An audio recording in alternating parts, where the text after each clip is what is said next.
In Episode 8, relationships and diplomacy collide in shocking betrayal.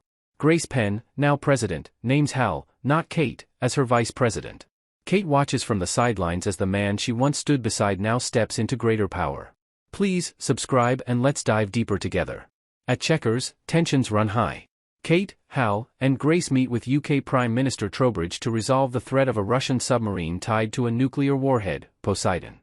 Grace presents evidence, and Kate proposes the radical plan to encase the sub in concrete on the ocean floor, neutralizing the threat permanently. But everything unravels when new intel reveals the warhead is gone. Sensors fall silent. Someone has removed it. Kate's world shakes as she realizes it wasn't the Russians who pulled the heist.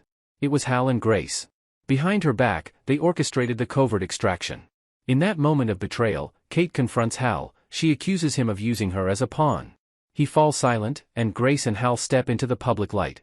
Hal leans in to whisper, she knows. The turn is absolute. Kate is betrayed not by an external enemy, but by the two she trusted most. Parallel to the political twists, Kate's emotional life spirals. Earlier, after a brutal day, she impulsively propositions Foreign Secretary Dennison. He turns her down, a moment both painfully vulnerable and revealing. Then there's Stewart and Idra, whose tensions reach a climax. Stewart considers leaving, but Idra argues with principles, burying her heart behind duty.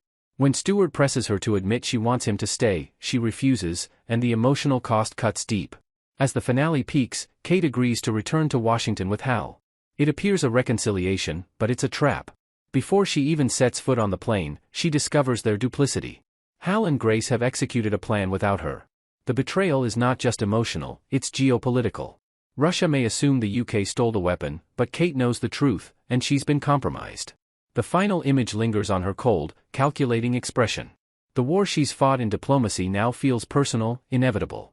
No dialogue, no resolution, only the weight of betrayal. Kate's agency remains, but her power is diminished. Hal and Grace emerge as the true alliance. And Kate stands alone, drained but defiant, as the stage is set for Season 4.